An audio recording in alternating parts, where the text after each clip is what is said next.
everybody. This is Dr. Idee Charles again on the Health Gospel. And here we do talk about our health, your health, my health, the health of our family members, our friends, our loved ones. We talk about different health conditions that can affect you, that can affect me. So this is the Health Gospel, and we're here again today. So welcome. What is the topic today? Who is at risk of having a stroke? That is the topic. Who is at risk of having a stroke? Some people will say, can I have a stroke? I am well, I'm healthy, there's nothing wrong with me, so I cannot have a stroke. Yeah, but today, let's look at these two questions. Can I have a stroke? Who is at risk of having a stroke? We're going to answer all those questions, okay? So, we will start by defining what a stroke is. We've done this before. Everybody knows stroke. What really is a stroke? A stroke is a brain attack. So you think about a heart attack and you think about the brain. So a stroke is the type of thing that happens to the heart, but it happens in the brain. Why would it happen? I'll just give you a summary. The same way we have blood vessels going around our body, supplying blood to every part of the body, the same with the brain, okay? We have blood vessels supplying blood to the brain to help us. The brain is a important organ in the body. It's got cells, and every part of the brain has functions. So it helps us to speak. Some functions, part of the brain helps us in our movements. Some part of the brain helps us to see, to coordinate, intellect, memory, different cognition, dexterity. All the fine things we do is all coordinated in the brain, okay? So, and every part of this brain has blood supply, a pipe that supplies blood to this part of the brain, okay? So this blood supply, or these arteries, this pipe that supplies blood to the brain carries oxygen. So because the cells need oxygen. In stroke, you have these pipes or these blood vessels being blocked off, or these blood vessels on its own leaks blood out of those vessels, or it ruptures and it bleeds into the cells, into the brain. So this leads us to two different types of stroke that are very common. We have the hemorrhagic stroke and we have the ischemic stroke. The most common types of stroke are the ischemic strokes. So what are the ischemic strokes? They are when you have blood clots. A clot is like something that blocks, like a pipe of water. Something blocks. You say, there's a blockage in the pipe. You try to remove it. The same with the blood vessels in the brain. There is a blockage, and when there is this blockage, which could be due to all the things we'll be mentioning, there is a cutoff of blood supply to that part of the brain, and we say this person have had a stroke. Or the blood vessels itself is weak, the walls of these blood vessels is weak, so it begins to leak blood out of the vessels, which is not supposed to, or the vessels itself ruptures and massive bleed into the brain. In both ways, the functions, the cells are dead because they do not have the blood supply again. So the functions, the cells, those cells die off over a short period of time. And in when stroke happens, is a permanent damage, okay? Is a permanent damage. It's not reversible, except we catch it on time. He's gone into the hospital and they try to see if they can thrombolize and sort of help with the clotting to help the functions back. But whatever damage is done to these brain cells is permanent, is not reversible. And this is very important. I'll tell us why it is very important. Okay, so we have two different types of stroke that are very common. Now, strokes are the second leading cause of death globally, worldwide. The second leading cause of death. It is the third leading cause of disability. So if you used to be walking normal, being hardworking, stroke can make you disabled. So example, paralyzed. You're not able to use a part of your body anymore. So you become disabled. You used to be hardworking. You used to be walking fully with your legs, being able to see or speak.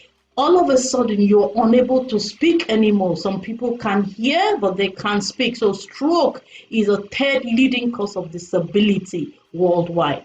Now we come down to our community, which is the low and middle income communities like Africa.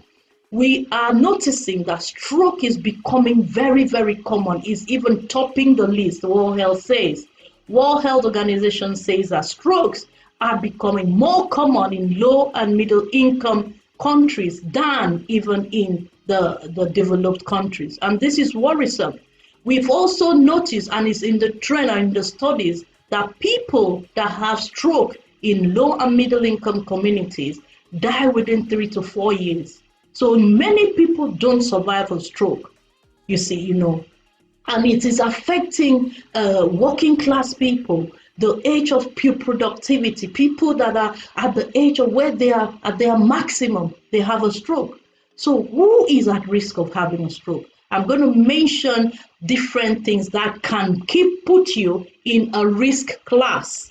So number one, all of us are at risk of having a stroke. All of us, whether you are a newborn baby, you are young, or you're middle age, or you are elderly. So all of us, don't think, I'm young, I can't have a stroke. No, we are all at risk of having a stroke. But the cause of these strokes are different, you see, like in a newborn baby or a baby in vitro, it could be because of genetic abnormalities. A newborn baby could have really bad genetic abnormalities, congenital malformations that can lead this baby to have a stroke. A young person, for example, commonly among Africans or West Africans is sickle cell disease. Sickle cell anemia is a very common cause of strokes among young people in West Africa. So you see, young people do have strokes, or they have malformations, arteriovenous malformations, where their artery, the blood supply, there's a malformation, they kick out a blood clot and they have a stroke. Young people do have strokes, but the more you advance in age, you become more at risk of having a stroke. The more you advance in age, and this is me and you, we are growing. You are not decreasing in age, you're growing in age. So if you're 40 today, in the next 10 years, you'll be 50. If you stay alive, if you're still alive, you'll be 60. So the more you are advancing in age, the more you are at risk of having a stroke. Okay, so now that's number one, age, which all of us cannot reverse. So like today, I am going to be 45 soon, and I cannot reverse it. You could be 55 or 56. You cannot reverse that age. That is irreversible. You are going further, not backward. So with age, as we advance in age, we are at risk of having a stroke. Gender. It is said, and it is studies say, that male are more prone of having strokes than female early in life, in their productive life. And we will go through the factors. So males are at risk of having stroke early in life, at middle age, but females are having strokes more in more advanced ages. So that is something to remember. If it will help, I don't see any help. So whether you have stroke today, you have it in 5 years, I don't see any. Stroke is stroke. So that is gender. So we've talked about age. Everybody's advancing. We will have stroke as we advance in age. Gender, males are more affected than females. So we go on to talk about ethnicity. It is said that Asians and Afro-Caribbeans are more at risk of having strokes. To be honest, we are at risk of having so many things. But this is one of the things, okay? We are at risk of having strokes. We are at risk of dying from strokes. We are at risk of having disability from these strokes. And this we should know, there is a problem at the background. And this problem is when we don't identify that we are at risk. We don't identify, I'm coming to this. Now we move on to another factor which is very common, hypertension. Have you been told your blood pressure is high? Persistently high? Have you been told you need medication? My brothers, my sisters, do not joke with it, because when your blood pressure is high or erratic, so what I mean by erratic, you have got hypertension. They put you on medication, you're not taking it. You take it 1 week, you stop. Your blood pressure goes very high. Then you remember, I have to take it. You take it, it comes down, you think that's it. My blood pressure is normal today. You stop taking medication. You are doing yourself more harm because you are at risk of having a stroke. Why? Because your blood pressure is erratic, up, down, up, down. What you need your blood pressure to be controlled on a line, at least something close to a straight line. Not up today, down tomorrow. You take today, you don't take tomorrow. You know why you don't take your medication? Because you have gone to pray. You're going to fast. You're going to the mountain. By the time you come back from that mountain, your blood pressure is 240. Then you rush and take medication. Then you go again. They tell you, don't take your medication. Believe in God. Believe in God. You stop it again. You are doing yourself more harm. And my dear, do not call God and say, why did you allow me to have stroke? After all I've suffered for you. No, it's not God, it's you. So hypertension, high blood pressure is a major risk factor for stroke. If you are hypertensive, I am begging you to make sure that you're on medication to control your blood pressure. If you need to lose weight to control your blood pressure, do it. Because in my next video, I'll be talking about modifiable factors, things we can do to prevent us from having stroke. So the next factor is diabetes. If you're diabetic, you are at risk of having a stroke. We've done diabetes lectures before. I'm going to do another video on this channel where we talk about why we should modify all those factors. So with diabetes, you know that your blood vessels are weak.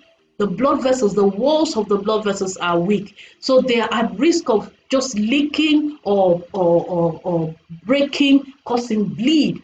Or you have a clot, so a pattern and a plaque blocks off inside the vessel and blocks the vessel, so there is no blood supply to the brain. You are at risk of having a stroke if you're diabetic. If your diabetic is not under control, you are even at the higher risk. Okay, so let's move on to smoking. You know, when you're young, you're like, oh, my friends are smoking. I have got to smoke with my friends. I have got to we are smoking. Smoking is a major risk factor for stroke. Young people, if you have a stroke, probably you have been smoking. Smoking is a major risk factor for strokes. You know why? Because you are, most of the vessels that are going to the brain, you are clogging them off. They are becoming thick. The blood flow is becoming thick, and it might form a clot and block off that blood supply that goes to your brain, and you have a stroke. The blood vessels themselves are weak because of smoking. The blood vessels are weak, so you are at risk of having a stroke, a leakage, or a bleed into your brain. Smoking affects every organ of the body. I'm going to do a video on smoking, so watch out for that video. If you are drinking excessive alcohol, you are also at risk of having a stroke. Okay, let's move on. Atrial fibrillation. Atrial fibrillation is a condition where your heart is irregular. You have irregular heartbeat. And this is something that is not your fault, but you may not know you have it. If you are somebody who has palpitations on and off, because most of the conditions that cause strokes are paroxysmal atrial fibrillation. These are people who have irregular heartbeat, which are not constant. They come and they go, but they are dangerous because you are at risk of having a stroke. So if you have been having conditions where sometimes your heart goes really fast, palpitation is when you're aware that your heart is beating, probably with some lightheadedness or some dizziness, and then it goes off for a long time, you need to be investigated, because if you have paroxysmal atrial fibrillation, you still need to be on medication to protect yourself. A lot of people have got strokes that they'll say, I am not hypertensive, I'm not diabetic. What caused this stroke? It is somebody in my family. Who did I offend? You could have just had paroxysmal atrial fibrillation without knowing. That is one of the commonest causes of stroke that people don't know, okay? So that is another condition that we need to look at. We need to look at in detail. We now talk about things like obesity, okay? We are big. Obesity is a risk factor for stroke. Why? Because with obesity, we have so many things with obesity. We just need to be healthy, okay?